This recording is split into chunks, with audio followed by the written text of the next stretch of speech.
Every athlete peaks in their career, no matter what sport they play, and basketball is no different. There's no exact date that this happens or when it's supposed to happen, but many believe that NBA players peak around the age 27 to 31 during one of those seasons or around that time period, with obvious exceptions.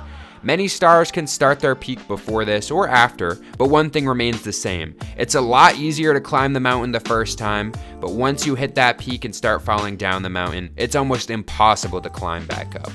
Just because a player starts to fall down doesn't mean that they're doomed though. Career resurgences happen, and Blake Griffin is a perfect example of that. Sometimes you just need new scenery to find that spark again. To understand what this meant to his career, we have to start at the beginning of Blake Griffin's career. Before we talk about Blake's resurgence, we have to go back to where it started. In 2009, the Los Angeles Clippers selected Blake Griffin first overall in the NBA draft.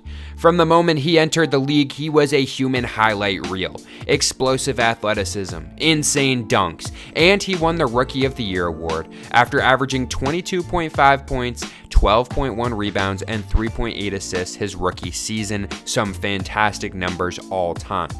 Then came Lob City. With the addition of Chris Paul at the point, one of the best at the time in the league and one of the best all time at the position, and DeAndre Jordan as a running man in the paint, Clippers became one of the most exciting teams in NBA history. Between 2011 and 2017, Griffin was a 5-time All-Star, made 5 All-NBA teams, and averaged over 21 points per game, 9 rebounds per game, and 4 assists per game. At his peak, he wasn't just a dunker. He was a legit MVP candidate, coming in third in voting in 2014. But as we've seen time and time again, athleticism doesn't last forever. And for Blake Griffin, the decline came somewhat fast. Despite maintaining his 21 points per game across 2016, 2017, and the 2018 seasons, he seemed to have peaked in that 2014 season as he would fail to make an All-Star game in those 3 seasons that I just mentioned. 2 first-round exits and a missed playoff appearance in 2018 left the Clippers feeling like Blake Griffin just wasn't in their cards to be in the future of the team. But for a bunch of reasons, the main reason why was his injuries. As dominant as Blake was, he had one major problem, which was injuries. His knees started to give out, the explosive first step slower. The high-flying dunks were less frequent, and in 2018, the Clippers shocked the NBA world by trading him to the Detroit Pistons just months after signing him to a massive 5-year, $171 million contract. Many thought Detroit would be a basketball graveyard for Griffin, a place where former stars fade into irrelevance. But instead, he turned in one of the best seasons of his career. In 2018-2019, Griffin put the Pistons on his back, averaging a career-high 24.5 points per game, along with 7.5 rebounds and 5.4 assists, while shooting an impressive 36% from the field. To put this into perspective, Griffin had always had a decent three-point percentage, but before his 2016 season, he never averaged more than a half a 3 per game, and by the time he got to Detroit in his first season, he was putting up 5.4 shots a game from beyond the arc, averaging nearly 35% in his first half season there. This was unprecedented. Before, he could rely on his athleticism, but once that started to fade, he showed he could evolve with the rest of the league. To change his whole playstyle this late in his career was a shock to the basketball world.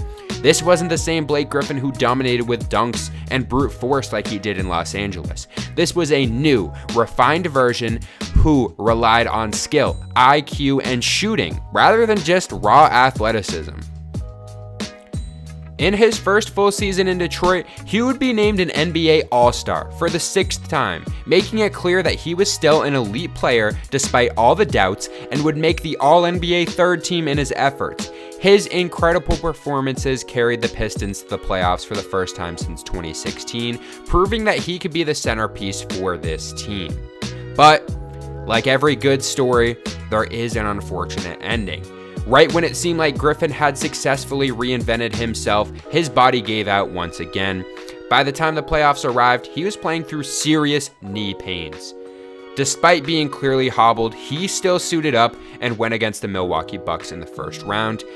putting out a heroic 22-point performance in Game 3, but it just wasn't enough. The Pistons were swept, and after that, really everything fell apart for him once again.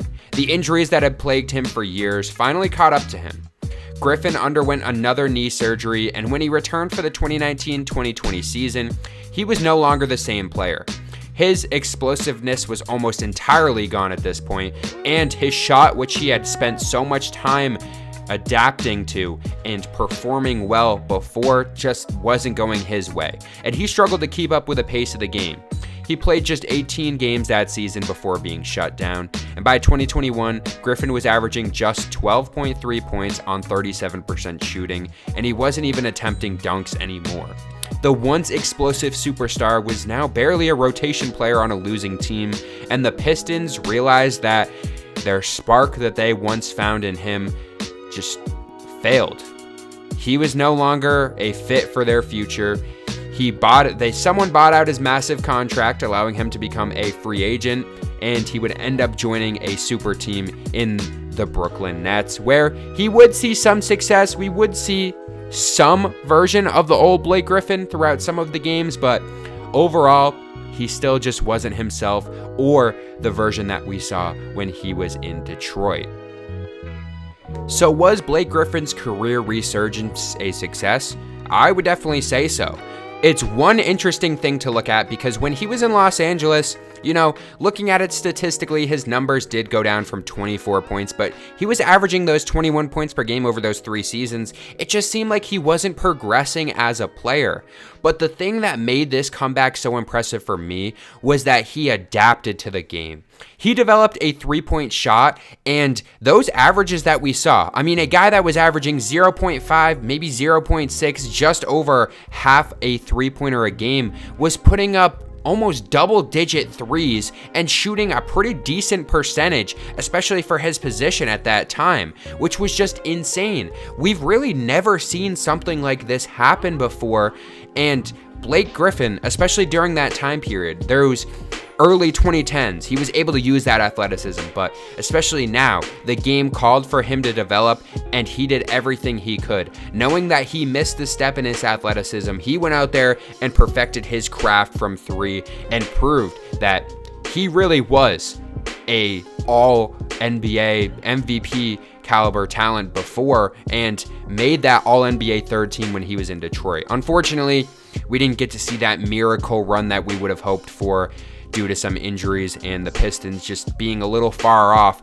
from where they would have hoped to be when they did make the playoffs. But like I said, it was just so impressive to see what he did exactly. And, now Blake Griffin, obviously not an all-star anymore, but after he retired, I think he's still going to live a pretty good career because of those seasons that he put in before. He gave everything to this game. He came back when it seemed like all else was failing. He did retire after the end of last season, after his 14 total seasons. I would say he had a pretty successful career overall. Yes, he was drafted first overall, but compared to a lot of guys in the same position, guys like Ben Simmons that we've seen, I would say Blake Griffin had a pretty successful career overall, making 6 All-Star games, multiple All-NBA seasons as well, and putting up some pretty decent numbers and pretty good rookie numbers that still hold up to guys even today that are putting up great numbers in an even more offensive game that we've seen. Let me know down below what you guys think about Blake Griffin's career resurgence when he was in Detroit. This was one of those things that I don't think anyone really saw. When he was traded to Detroit, it seemed like he was going to maybe go there and rot for the rest of his career, but he went out there and put on a fantastic season and a half when he was there before the injuries derailed his career, and unfortunately, he would end up having to retire as well, but he did get to play 14 seasons, a lot longer than most NBA players do. So let me know down below what you guys think. Make sure to hit that like and subscribe button, and I'll see you guys in the next one.